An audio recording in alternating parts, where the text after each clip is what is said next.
Voltando aqui com mais informações sobre a bula do hormônio de crescimento, a somatropina.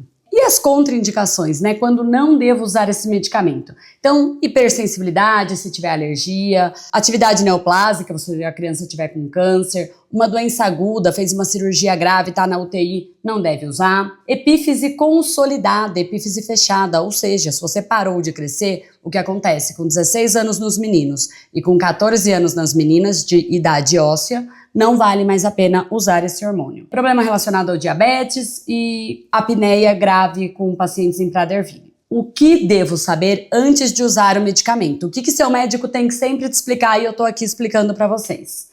Miosite. Se a criança tem uma dor muito intensa e prolongada no local da injeção, pode ser por um composto aí da medicação, então tem que ser avaliado, tá? Outra coisa, diabetes mellitus e tolerância à glicose prejudicada. Durante o uso do GH, tem sim uma elevação da glicemia, acontece, faz parte da ação, tá, da somatropina, ela eleva um pouco a glicemia, isso tem que ser acompanhado e monitorado. Pacientes que já tenham diabetes precisam de um cuidado extra porque a dose de insulina vai ser alterada. Hipotireoidismo, então o médico tem que acompanhar como é que tá a tireoide, tá? Hipoadrenalismo, que é a questão do cortisol, também tem que estar sendo acompanhada. E se usar algum outro hormônio, como por exemplo um anticoncepcional, que não é comum nas meninas que usam GH.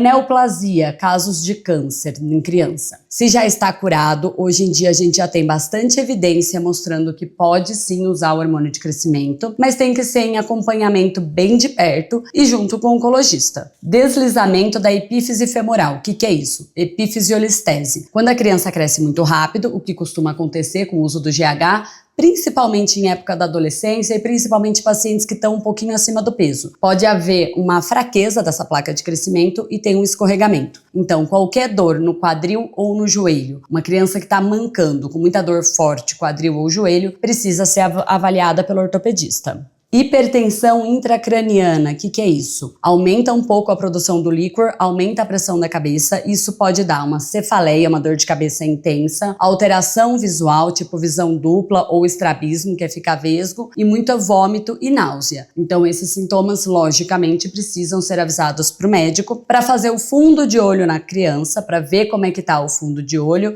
e ver se tem edema de papila, que é um sintoma da hipertensão intracraniana, e aí tem que suspender o uso e tratar essa hipertensão antes de pensar em retomar o uso do GH. Progressão da escoliose pré-existente em crianças. Os estudos mostraram que o hormônio de crescimento não dá uma predisposição maior à escoliose. Mas o que ele faz? Como cresce mais rápido, se você já tem uma escoliose leve ou uma tendência a ter escoliose, essa escoliose vai se formar com mais velocidade, mais rapidamente e vai ser um pouco mais intensa. Então sempre, principalmente adolescente, que é quando vai ter o estirão, precisa estar de olho nessa coluna, como é que tá o alinhamento, tá? Pequenos para a idade gestacional. Isso é fundamental. Sempre que nasce muito pequeno, a gente tem que entender por quê. Descartar uma síndrome genética, ver alguma outra coisa antes de sair dando GH. E aqui fica muito claro que tem que usar cedo, tá? Não adianta começar só na puberdade, quanto mais cedo começa o GH, melhor. E tem que usar até parar de crescer. Se a gente para de usar antes, na bula, ele fala que pode atrapalhar. O ganho em altura pode ficar prejudicado.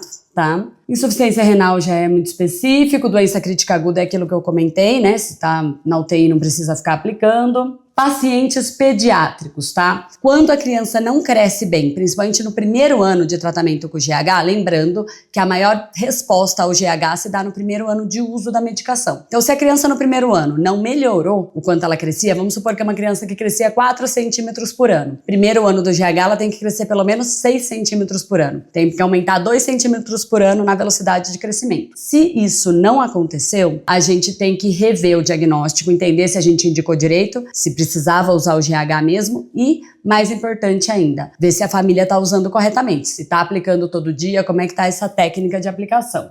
Retenção de fluidos, pode dar um pouco de edema, principalmente mãos e pés, dá um pouco de inchaço, costuma ser transitório e é mais comum em adultos. Lipoatrofia, então se fica aplicando sempre no mesmo local, sempre no braço, não tá fazendo aquele rodízio que eu sempre explico para vocês, vai dar uma alteração na pele, uma deformidade na pele e a absorção fica ruim. Por isso é tão importante fazer o rodízio da aplicação. Testes laboratoriais, então ele mostra aqui que tem uns exames que ficam alterados durante o uso do GH, por isso que é importante você estar sempre acompanhando com um endocrinologista infantil, alguém que saiba essas alterações e que vai estar avaliando os exames e vai estar de perto, né, acompanhando. Pancreatite, então dor abdominal muito intensa, vale sim a pena a gente pensar e avaliar a pancreatite se o paciente está em uso do GH. Tratamento com glicocorticoide ou algumas outras medicações de metabolização hepáticas, o médico tem que estar atento. Então esses são os pontos de atenção que vocês precisam ter. Combinado?